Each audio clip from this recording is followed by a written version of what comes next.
Did you know that 60% of chronic diseases are linked to inflammation? Vegetables aren't just side dishes, they're nature's medicine cabinet. Rich in antioxidants, phytochemicals, and fiber, they help dial down inflammation and support your immune system every day. The healthiest vegetables I look for when I go shopping in the grocery store. These are the foods that fight disease and specifically fight inflammation. Dr. William Li is a world-renowned physician, scientist. In addition to his medical achievements, Dr. Li is a New York Times best-selling author. His book, Eat to Beat Disease, has been widely acclaimed. Recently, he released another book titled Eat to Beat Diet, further expanding on his insights into health and wellness. He's leading the charge on how food is medicine, and not just prevention, but actual healing. Today, we're diving into Dr. William Li's top 2 powerhouse vegetables, yes, both starting with the letter L, that can actually heal your body from within. Let's get into it. First vegetable on list is legumes and beans. The first disease-fighting food I want to talk about is the green bean. Yep, this is the legume that was once served from the can and baked into casseroles with fake fried onions, all right? But in many healthy cultures, like in Asia and the Mediterranean, as well as in Latin America, this bean, the green bean, is a staple food that also improves health and is really great for nutrition. Now, why nutrition? Well, it turns out that beans are packed with protein as well as dietary fiber. And we all need protein, especially as we get older. But this is actually a great source of protein, especially if you're a vegetarian, right? And green beans are known by their Latin name, in case you didn't know this, called Phaseolus vulgaris, and green beans also contain polyphenols. And the reason I'm mentioning the Latin name, if you want to look this stuff up yourself, you can go to PubMed, okay, PubMed. That is a database of all the research that's been done. Look up Phaseolus vulgaris and look up polyphenols, and you'll be able to see all the different research that's been done on green beans and the polyphenols that they include. So what are some of the ones that have been discovered in green beans? Camphorol, quercetin, myricetin, procyanidins. There's a lot, all right? Little lowly green bean is packed with power when it comes to polyphenols. Now, almost all these polyphenols are anti-inflammatory. So eating green beans is a great way to lower inflammation in your body. And these bioactors also activate your body's health defense systems. They kind of raise your shields. Now, green beans also have antioxidant properties that have been shown to protect your stem cells that are naturally present in your body. So we're all born with about 70 million stem cells that all get packed away like in a suitcase and stored in our bone marrow and our body fat and our skin and different organs. And when we actually need to repair our organs from the inside out, you won't even know this is happening. These stem cells come out to effect repair. So green beans actually help to protect our stem cells so that our regenerative power is longer, better, faster. All right. So green beans actually protects these stem cells, so they allow our stem cells to stick around longer and work faster and better. And that's one of the benefits of green beans. So by protecting stem cells from oxidative stress, these are free radicals that can damage your stem cells. Green beans are regenerative foods. Legumes and beans such as lentils, chickpeas, black beans, and kidney beans are more than just excellent plant-based protein sources. According to Dr. William Li and other top nutrition experts, these modest foods are powerful allies in the fight against chronic disease and inflammation. One of their key benefits is their rich fiber content. The soluble fiber in legumes nourishes the good bacteria in our gut, helping them produce short-chain fatty acids, SCFAs, like butyrate. These compounds naturally calm inflammation, not just in the gut, but throughout the body. A thriving gut microbiome has been linked to stronger immunity, a lower risk of chronic illnesses, and even better mental health. Legumes are also packed with polyphenols and antioxidants, which work to neutralize free radical sun-stable molecules that can damage cells and fuel inflammation. These antioxidants offer a layer of protection against heart disease, type 2 diabetes, and certain types of cancer. On top of that, legumes are high in resistant starch, a type of carbohydrate that enhances insulin sensitivity and helps keep blood sugar levels steady after meals, an important factor in managing and even reversing metabolic diseases. Dr. Lee also highlights another remarkable benefit. Legumes support healthy angiogenesis, the process by which the body forms new blood vessels. By keeping this process in balance, legumes may help prevent tumors from developing the blood supply they need to grow.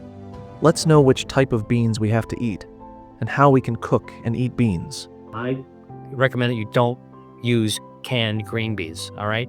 Get them fresh. When you get them fresh, they're like in separate beans. Sometimes they're on a stem. You want to look for the ones that are green, have a long pod, and a little bit of stiffness. If they're too bendy, now they're kind of past their prime. A little bit of stiffness, all right? And you can eat them raw. I remember going to a farmer's market, to a grower's collective, and literally you can pick out the beans off the stalks and bite them, and you can eat them right then and there. Really delicious, actually. But if you want to cook them, one of the things you want to do is trim off the ends of the beans. Just use a knife and cut off about 1/4 inch. Don't cut off too much. And then you can cook with those. Now, some beans are known as haricots verts. Haricots verts. These are the French green beans. They're a little bit thinner. They taste great. They're a little earthier, less sweet than the classic American green bean, but they're all great. I'm just telling you this because there's different types you can get, and I don't want you to miss out on haricots verts because you don't recognize them as green beans. They do look a lot like green beans. So here's how I cook green beans. Look, I cook them by blanching them, boiling water, throw them in after I cut them off and wash them, all right? Blanch them, 30 seconds, that's it. And take them out to stop the cooking. And then what you can do is you can saute them in a pan with a little bit of extra virgin olive oil or garlic, or throw them into a wok and stir fry with your favorite sauce. Oyster sauce, soy sauce, a little bit of Shaoxing rice wine. You can make it really, really delicious. You can also add other proteins to it as well, or make a vegetable stir fry. Guarantee you, green beans can make a tasty dish, not just for the holidays, but of course you can use them for holidays as they're part of your family tradition. But green beans are good for everyday meals. And by the way, once you cook some green beans, you can cool them off, store them in the fridge. You can add them to salads all week long. Legumes and beans pack a powerful blend of nutrients that fight inflammation, protect the heart, support gut health, and even help guard against cancer. Simply adding a cup of legumes to your meals a few times a week can make a real difference, helping to lower inflammation and promote deep, long-term healing from the inside out. Second vegetable on list is leafy greens. The next vegetable I want to talk about is a whole group of greens. Greens that are known as brassica. Now, brassica you might have heard of. That's because a bunch of healthy greens belong to them. Broccoli, broccoli rabe, kale, cauliflower, cabbage, collard greens, mustard greens. Now, these brassica vegetables contain bioactives called ITCs. This stands for isothiocyanates. Isothiocyanates, ITCs. And these are the bioactives that are responsible for the characteristic flavor of brassica vegetables. Little sulfurous, little sharp, slightly bitter taste. Bitter usually means better when it comes to your health, right? And that's what brassica vegetables do. So what do ITCs, isothiocyanates, do in the body? Well, they are potent anti-inflammatory bioactives, and they also help to improve your circulation. They improve angiogenesis, that's your body's health defenses, and they can actually improve your immune system as well. Leafy greens, especially those from the brassica family like broccoli, kale, Brussels sprouts, cabbage, cauliflower, bok choy, and collard greens are some of the most powerful healing foods in nutrition science. These cruciferous vegetables are celebrated for their ability to calm chronic inflammation and support overall health. What sets brassicas apart is their rich content of glucosinolates, natural sulfur-containing compounds. When you chop or chew these vegetables, glucosinolates are transformed into potent substances like isothiocyanates and sulforaphane. These compounds have been shown to lower inflammation, detoxify the body, and even inhibit the growth of cancer cells. Dr. William Lee and other top researchers highlight sulforaphane's unique ability to activate the NRF2 pathway, a powerful system in the body that boosts the production of antioxidant and detoxification enzymes. This process helps clear out damaged cells, reduce oxidative stress, and promote tissue repair, playing a key role in preventing cancer, heart disease, and neurodegenerative conditions. Brassica vegetables also offer plenty of fiber, which feeds the good bacteria in your gut, strengthening the immune system and helping to lower systemic inflammation. A healthy gut microbiome is critical for better outcomes in autoimmune and metabolic diseases. On top of all that, these greens are packed with essential nutrients, like vitamins A, C, and K, folate, calcium, and magnesium, all vital for keeping the immune system balanced, bones strong, and inflammation in check. Let's know how we can cook and eat the leafy greens. And if you want to get the most of these ITCs from brassica plants, here's a couple of things you want to do. You can cook them quickly. Don't overcook them or you'll degrade the ITCs. And when you eat them, and you want to make sure they're tasty, right? You can always eat so much raw broccoli, which most people don't do. But if you blanch it quickly, saute it, then it actually becomes something really delicious. And here's what you want to do when you eat them. You want to make sure you chew them. And the reason that you want to chew your vegetables is that the ITCs, the good stuff, is locked inside the cell of the plant, right? Plants have cells, just like humans have cells, but human cells are soft and squishy. Plant cells are rigid and box-like. It's like a shoebox, all right? And you want to break that shoebox open in order to be able to release the ITCs and other enzymes. So when you chew your broccoli, what you're doing is you're breaking open the shoebox containing the ITCs, and you're releasing also an enzyme here, myrosinase.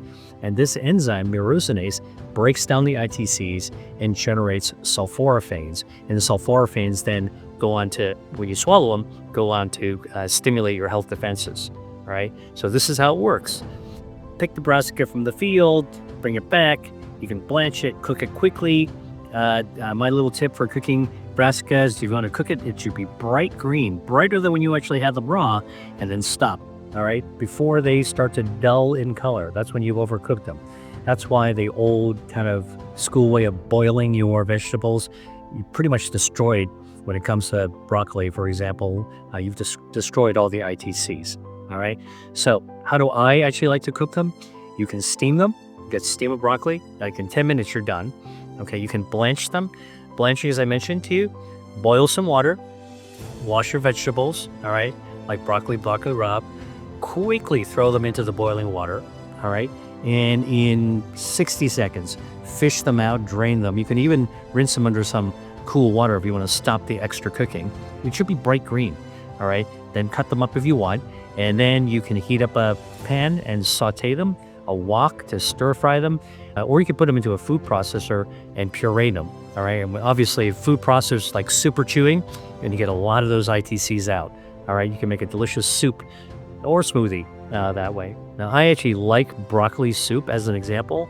In my book, Eat to Beat Disease, I had a whole recipe for broccoli soup flavored with oregano, dried spice. Absolutely delicious. So you should check it out. Incorporating more brassica greens into your diet is an easy but impactful way to support healing. Their unique plant compounds work deep at the cellular level, helping your body defend against damage, repair itself, and renew health, making these greens a key ally in reducing inflammation and fighting disease. If you found this helpful, make sure to like, subscribe, and hit the bell so you don't miss out on more tips about using food as medicine. Share this with someone who could use a reminder of just how powerful food can be. I'd love to hear from you. Are you Team Lentils or Team Leafy Greens? Drop your choice in the comments below. And just a quick reminder, before making any big changes to your diet, especially if you're managing a health condition, it's always a good idea to check in with your healthcare provider first. Thanks for watching, and I'll see you in the next video, because real healing starts right on your plate.